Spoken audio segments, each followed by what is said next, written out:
Hello and welcome to Physical Attraction. Today we're going to start with a couple of special episodes which are going to be about a focus on a particular group of physicists in history. Now, these episodes got quite a nice title for them. They're called We Can Always Shoot Them Later, Science, the Soviets and the Bomb. Listeners might not know that before I started this show, I wrote and produced many episodes of a different show, one about autocrats and dictators throughout history. I still have those episodes somewhere, and perhaps someday when Physical Attraction is finished, or just for fun, I'll release them. Well, you can let me know what you think if you like. But 2 podcasts at once was far too much even for me, so for now they stay on the shelf. But there is an amazing physicsy story that came up when I was looking at the life of Stalin, and it concerns the scientists who were essentially, in some ways, press-ganged into making the atomic bomb. It's fair to say that while Hitler and the Allies were both working on the atomic bomb, Stalin's side of the project was lagging behind. That was until the US dropped the atomic bombs on Hiroshima and Nagasaki. Quickly, the dynamic changed from a common struggle between the US and the USSR against a now defeated Hitler and Imperial Japan, and it moved into the Cold War between the West and the USSR. But of course the issue with this Cold War at first was that it was ridiculously unbalanced while one side had nuclear weapons. So because it's fascinating and tangentially related to physics, or at least physicists, I adapted part of that historical script for these episodes. It really just scratches the surface of the history and the science of this fascinating and pivotal time in the human endeavour. But anyway, I hope you enjoy it. Imagine being born in the late 1890s. Having endured 2 world wars and a Great Depression, you might just be looking forward to retirement when the atomic bomb was dropped in 1945. This, of course, was precisely what happened to Stalin. Stalin likely knew that the US had finished the atomic bomb before he was told, and certainly before it was dropped on Hiroshima and Nagasaki. But it didn't change the fact that for all the might of the Red Army, it meant that the balance of power had shifted back towards the capitalist nations. His reaction, when Truman informed him at the Potsdam Conference, the follow-up to Yalta, had belied his own annoyance that his scientists hadn't got there in time. Stalin said, "A new bomb of extraordinary power, probably decisive on the Japanese, what luck!" Stalin knew that the threat of nuclear war would prove a powerful bargaining chip.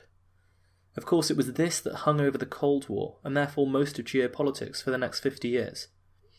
But it has to be remembered that during the Cold War, doctrines such as mutually assured destruction limited the impact that the threat of nuclear war could have diplomatically. Given that it would be an apocalyptic scenario for both parties, there was no credible threat of nuclear war. It was a less credible threat at any rate. The main issue, as we discussed in our episodes on Teotwalki nuclear weapons, was from accidents. Spheres of influence instead would become the means by which nuclear states could defend the interests of some of the non-nuclear states. And in some ways this means that actually having nuclear weapons and a nuclear balance of power kind of encourages conflicts, proxy wars to break out in other areas of the world. But you have to remember that this equality, our idea of the Cold War, was not the case in the few years after the Second World War, when the US had nuclear weapons and the Soviets did not. In fact, there were a lot of people in US High Command who were saying, look, this is going to be our only opportunity. If we don't strike now, in a few years, the USSR will develop their own nuclear warheads, and then they will be able to attack us with the same nuclear force. So there was a very real concern in the upper echelons of the US, and there was a very real concern in the upper echelons of the USSR about this unbalanced state of things. And if some people had had their way, they would have made a few more bombs and dropped them on Moscow, St. Petersburg, and just said, this first half of the 20th century has been a pretty bloody affair, but capitalism and Western liberal democracy is supreme now that all the threats to it have been destroyed. Of course, that's not what happened. Stalin was not willing to be held over a barrel, and the Soviet efforts to develop their own bomb, well, it would have proved a useful tool in the Second World War, but now it was absolutely crucial that they had this bomb, so they redoubled the efforts. The Soviet bomb project had started in 1943, but slowly, amidst rumours that the US were developing a bomb that might have been disinformation, it accelerated. It was an interesting side project for the Soviets at first, but it was now, in Stalin's view, completely necessary for them to maintain any hope of keeping power. As a physicist who knows a lot of physicists, the story of the bomb's development is a fascinating one for me. The stereotypes for physicists as socially awkward and mildly obsessive, they're not universally true, not all physicists are like this, but they do seem to be true a statistically significant amount of the time. Or maybe that's just how people get filtered down to us in the cultural perceptions that we build around these famous physicists later on. On the other hand, I would say it's probably true of academics in all kinds of subjects that they are socially awkward and mildly obsessive, because these traits in some ways might be helpful. But at any rate, I've never fought in a war, and I cannot even begin to truly empathise with the soldiers who did so, because it's so far from my realm of experience. To say that I can do that is insulting to their memory. But perhaps I can begin to imagine a physicist obliged to sit at a desk and calculate the most effective ways to kill millions of people. And this is what they did during the Second World War. There were physicists who were forced to sit in offices and work out the best way of conducting firebombing raids that produced these terrible firestorms like those caused in Dresden, Hamburg and Tokyo by the Allies. In actual fact, these firestorms were worse than the nuclear bombs that were dropped on Hiroshima and Nagasaki in terms of casualties, in terms of deaths. And there's just enough shared experience that it touches me all the more to imagine what that might be like. To make those calculations on some paper with some slide rules, but knowing that the intellectual problem you were solving would lead to unimaginable destruction. That the reason you were trying to optimize the solution was to kill as many civilians as possible. The Soviet physicists who developed the atomic bomb had to contend with their own moral scruples. So initially, the Foreign Secretary Molotov, who was in charge of the Molotov-Ribbentrop Pact between Stalin and Hitler, Molotov was initially supervising the bomb's development, but he was frustrated. Stalin was frustrated with the slow progress that Molotov was making, and so he put Beria in charge the day after Hiroshima, saying, "Hiroshima has shaken the whole world. The balance has been destroyed. This cannot be." A little background then on what this change meant. A little background on Beria. He was no scientist, but rather one of the more repugnant characters you come across in history, Lavrenti Beria. No historian has anything nice to say about Beria, and with good reason. In actual fact, even a lot of people who are Stalin sympathisers, they hate Beria too, and they blame Beria for many of the excesses of the Stalinist regime. He was one of Stalin's more brutal and murderous lieutenants, so intimately associated with the secret police and the NKVD, which he would eventually lead, that for a long time the excesses of Stalin's purges and repression were actually laid at Beria's feet. The NKVD is something like what would become the KGB, although the NKVD were a much bigger organisation, and they were much more focused on internal repression of the civilians rather than external espionage.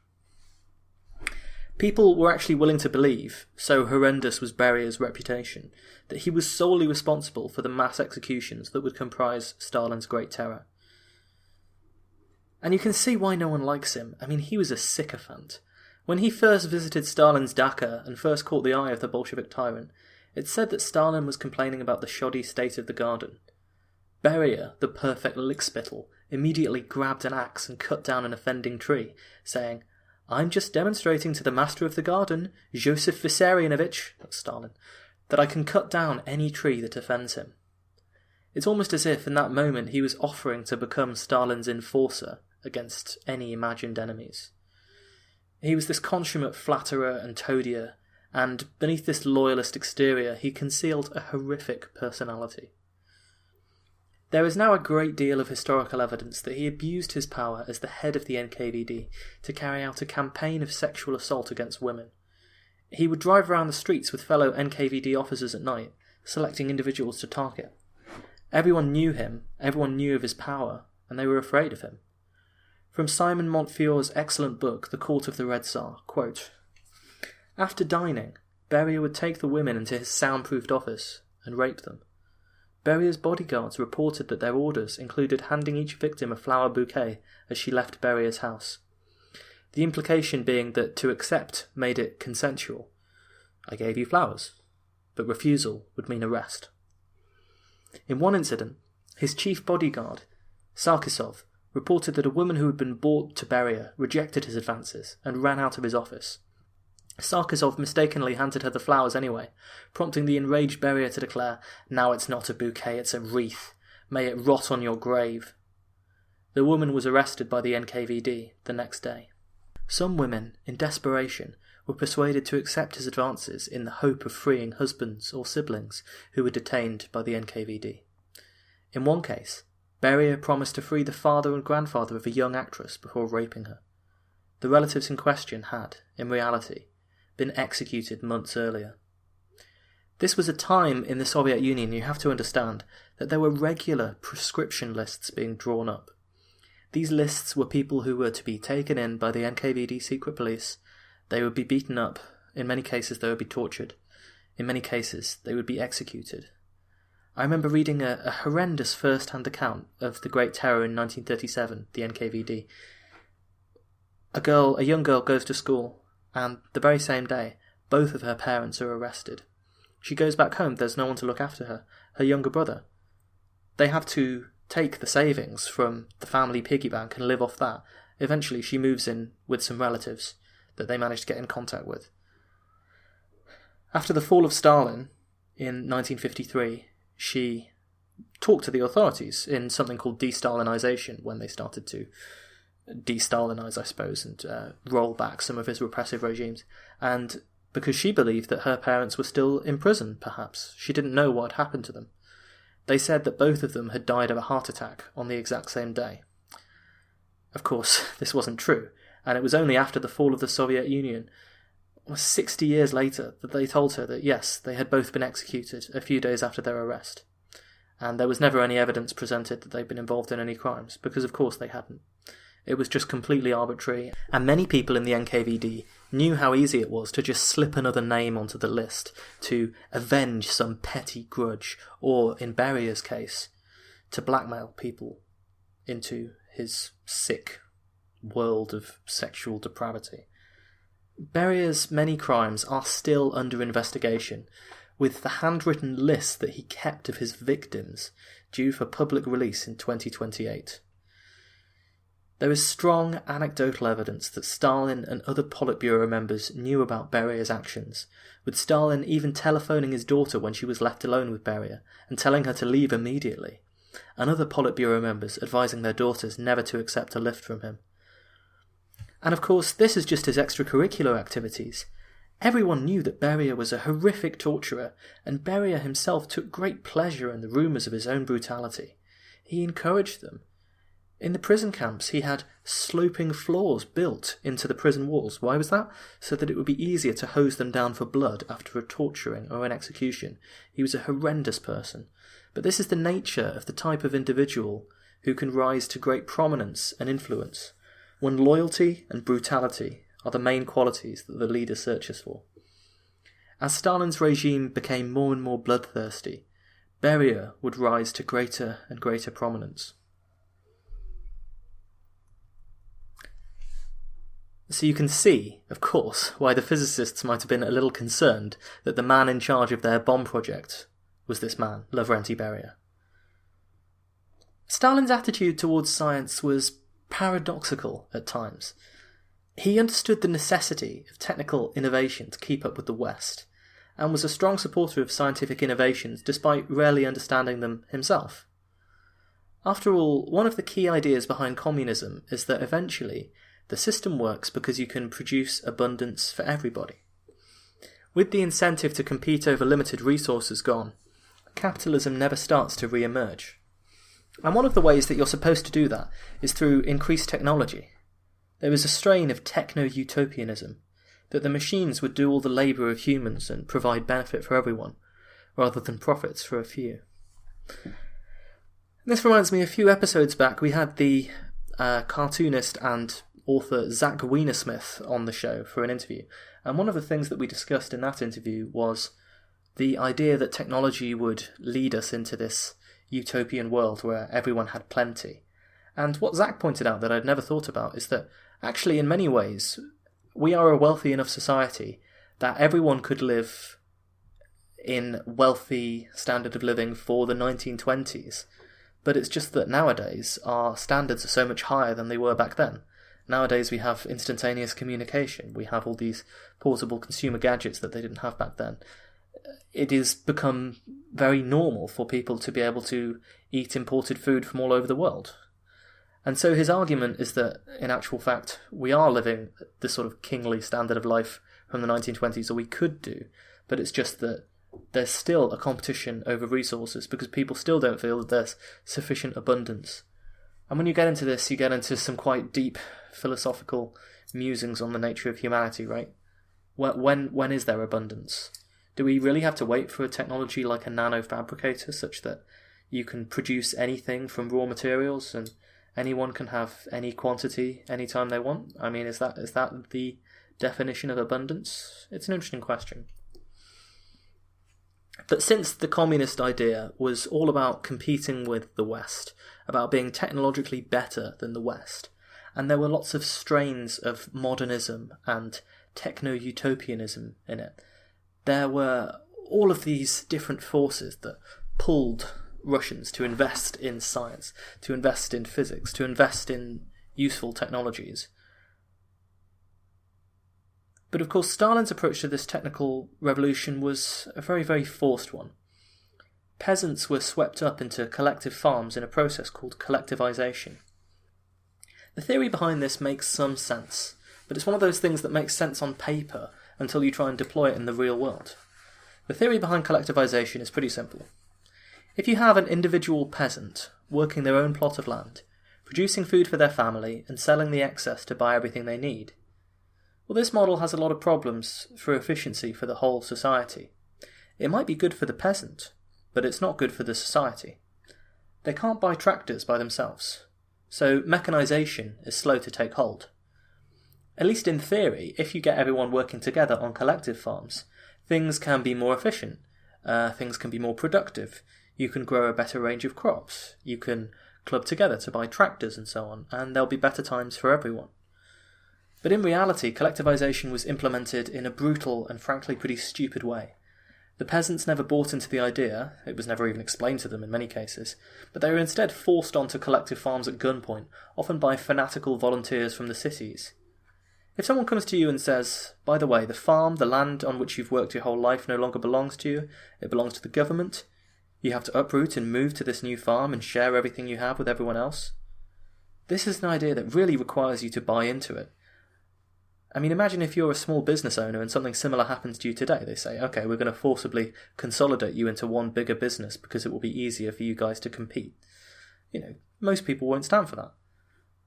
And so collectivization was driven by this utopian desire to use technology to improve productivity.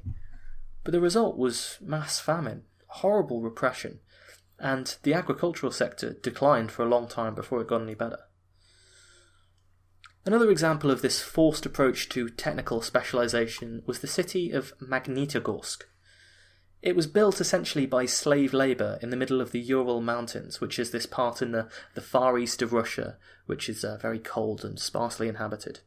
And there was a sleepy mining town there, and they tried to industrialise it by converting it into this vast industrial edifice over the course of just a few years, because this is how the USSR and Stalinism worked. Everything had to be better, everything had to be perfect. All of the quotas that they set had to be over-fulfilled. So why build a city in a decade when you can struggle and strive and build it in a few years and trumpet it as a great achievement? But of course the result is that quite often there are huge inefficiencies and huge suffering along the way. Sometimes things just take a long time. Stalin, the man of steel, though, he loved this symbolism. I mean, here we have, his name means the man of steel, and he's built a city of steel on top of this mountain that was rich in iron ore, so it's really perfect for him. But the cost belied the dreams of an industrial utopia. 250,000 labourers worked on Magnitogorsk. 10,000 of them died. Special carts went around the barracks and asked, "Do you have any of the dead today?" And every day they took bodies. This is what Akhmet Yetzanov, who worked there, says of the winter of 1931, working on Magnitogorsk. He said children died first of all, and the elderly. So Stalin promoted science because it was part of these communist ideals. But at the same time, his politics was constantly in the picture, and there was a fundamental contradiction here. Scientists had been caught up in the Great Terror along with the rest of the educational establishment. After all, you're more likely to get your radical free thinkers there. They believe in an objective truth independent of the party. And Stalin and any repressive regime is obviously very suspect and hostile in some ways towards universities. And then even class issues came into play, as Stalin considered proletarian science to be superior to bourgeois science. Science, of course, it's just science. It doesn't matter the class of the person who's made it, certainly shouldn't matter. After all, what makes a good scientific theory? First and foremost, it has to explain the facts, and preferably make you predictions about what will happen in the future. Scientists also like mathematical evidence and things that are philosophically reassuring. But take a theory like quantum mechanics. Here we discover that we can't have a totally deterministic view of the universe.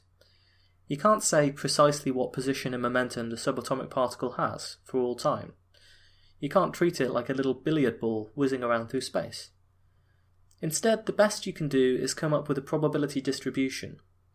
Your statement has gone from, I can measure this particle and tell you exactly where it is and how fast it's going, to, well, there's some set of probabilities that the particle might be here or over there, or moving this quickly, or moving this slowly, and I can tell you where it will be on average, but I can't tell you where it is now.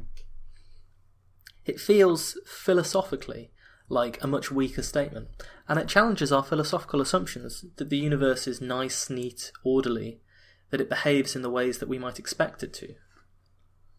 Einstein hated this aspect of it, the probabilistic aspect, famously saying that God does not play dice with the universe.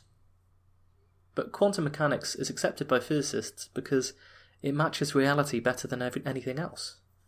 So you can't even, if you're being intellectually honest, judge a scientific theory about whether you like it or not, whether it's elegant or not. And you certainly can't judge it on the background of the person who created it. That's a terrible metric. There's an excellent book on this subject, Stalin and the Scientists by Simon Ings. By the time Stalin died on 5th of March 1953, he writes, the Soviet Union boasted the largest and best-funded scientific establishment in history. It was at once the glory and the laughingstock of the intellectual world.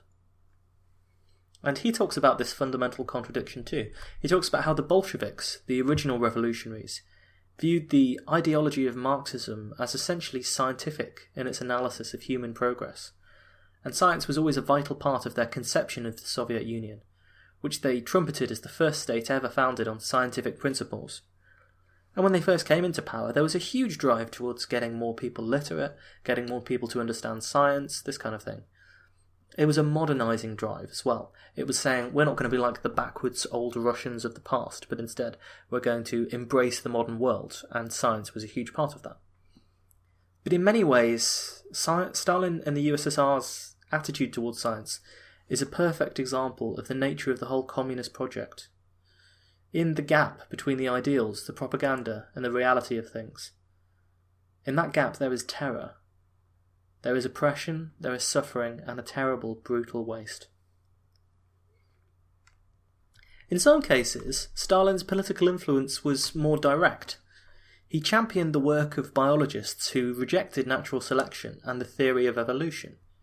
And you kind of have to look on this as being as part of his personal philosophy as well. After all, the idea that the best traits are propagated by competition and the survival of the fittest, it's not necessarily very communist. Free market capitalism is pretty Darwinian. And so if you're going to accept Darwin's theory of evolution as explaining the success of life on Earth and the diversity of life on Earth, then you're sort of implicitly saying there's a kind of capitalist system here. Because in the way that capitalism is the arrangement of things to maximise private profit, you have Darwinian evolution as a similar optimization process that optimizes species so that they're best capable of passing on their genes, right? Whether that's by saying the species can survive longer or they're better at attracting mates, either way, it's all about optimizing their ability to reproduce. But Stalin didn't like this. These interventions led to a persecution of geneticists in the USSR that did serious damage, and the promotion of this guy Lysenko, whose theories were essentially discredited quite severely by the West and by others later on. In the case of physics, there's less scope for politically incorrect baryons and mesons, but politics was never absent. Stalin didn't want the scientists to be corrupted by outside influence. He championed theories developed by Russians and good communists especially, sometimes without much consideration for scientific merit. And here there's an uneasy tension because ideally science is collaborative, it's universal. But there was this uneasy tension between copying the more advanced Western nuclear program and pioneering Soviet science, which they never really resolved. Stalin's political considerations would often come ahead of the reality of science. Scientists were useful tools for him, but he had little time for their explanations of why access to and building on Western research was crucial. Yet with the bomb, he did defer to their expertise often. "Leave the physicists in peace," he'd say to Beria. "They're just doing their jobs. We can always shoot them later." The appointment of Beria, who was a good and fanatically energetic organiser, but is of course most famous for his brutality, would send shivers down your spine as a physicist. It sent a very simple signal to them. Get this work done, or die. And he would stroll around the world's worst line manager. "You're a good worker," he'd say, "but a spell in the gulag would make you work even harder." They were essentially his prisoners. The scientists and technicians, tens of thousands of them working on the project, were essentially his prisoners. Beria himself knew that if the project failed, Beria himself was just as much at risk of execution as anyone else. Stalin was willing to provide them with all of the economic resources they could need, but time was not something he was willing to compromise on. There was this famous speech where he lamented being beaten for backwardness. Everything had to be done faster, better. The Soviet attempt to build the atomic bomb then would be run just as all Soviet projects were. A dramatic, revolutionary struggle to hastily achieve the goal by any means necessary, with the threat of terror lurking in the background, sometimes capable of incredible achievements, sometimes leading to horrible inefficiencies. It was a nuclear physics 5-year plan, like the 5-year plans they had for the economy, but Stalin wasn't willing to give them 5 years. Many of the scientists who worked were prisoned in the Sharaska, which were the technical expert gulags, prison camps, where the inmates were obliged to perform intellectual work. A lot of them had their work published anonymously or credited to more politically correct scientists. They were locked up behind barbed wire in these secret cities. There were some brilliant physicists in the Soviet Union. Sakharov, Kapitsa, Kirchhoff, and Landau all worked on the bomb, and many of them did the work out of curiosity, a sense of duty, or even for the philosophical reason that a nuclear balance might prevent future war. In a strange way, they're almost like a mirror image of the US scientists who worked on the atomic bomb project. Men like Oppenheimer, Beth, and even Einstein who worked on the bomb, they weren't necessarily radical patriots. They had no love of war or America. They had this intense mix of feelings about what they were doing. On one level, it was an incredible scientific challenge and a highly important one. The physicists in the USSR and the US knew that the rewards of success would be great, that their reputations would be made throughout history, and that no expense would be spared to help them. And they were collaborating with some of the finest minds in the country, working towards a common goal every day. When Oppenheimer in the West succeeded in developing the first nuclear bomb, there were mixed emotions for him too. Physicist Isidore Rabi noticed Oppenheimer's reaction after the bomb was a success. He said, quote, "I'll never forget his walk. I'll never forget the way he stepped out of the car. His walk was like high noon, this kind of strut. He had done it." At the same time, he famously remembered the line from Hindu scripture, "I am become death, destroyer of worlds." And there was an account of a meeting between Oppenheimer and US President Harry Truman, the man who had ordered the bombs to be dropped on Hiroshima and Nagasaki. Oppenheimer said that he was upset. He felt that he had blood on his hands. Truman, who perhaps felt the real guilt and responsibility for ordering the bombings that killed hundreds of thousands of innocent civilians, later said, "I don't want to see that son of a bitch in this office ever again." There was this mix of fear and the excitement of the technical breakthroughs they were making. As an abstract physics and engineering problem, it presents a wonderful intellectual challenge, and perhaps many of the scientists could justify their views by considering to themselves that they had no choice but to develop the bomb. In the US, they were concerned that the Nazis and the Soviets would get one first. In the USSR, after 1945, they were concerned that the US would use its atomic supremacy to dominate the world, which we know from declassified conversations and archives is not entirely far from what some in the US hierarchy were thinking. Yet the physicists I know would have chafed under the rule of someone who knew nothing about physics, demanding unreasonable progress and making thinly veiled threats. Next episode, I will get into some of the specific scientists and their stories in the process of developing the Soviet bomb. We'll talk a little bit more about how nuclear weapons actually work, don't worry, nothing classified, and what it was like to work on this particular project. Thanks for listening to this episode of Physical Attraction. We can always shoot them later. Science, the Soviets, and the bomb. If you're interested in the show, you can go to www.physicspodcast.com. That is your network, that is your nexus for all things physical attraction. There you can find our entire archive of episodes that we've produced so far. You can contact us via the contact form. You can read my articles that I write for other newspapers and things like that. You can donate to the show if you think we're doing a good job via PayPal. You can buy archive episodes also via PayPal or via our Patreon. The link is there. And if you have any comments, questions or concerns, as I say, there's the contact form. Follow us on Twitter at PhysicsPod, and you can talk to us there. And if you comment under each individual episode, I always read those as well. So anything you want to say about the show, praise, criticism, it's all good. Until next time, stay safe.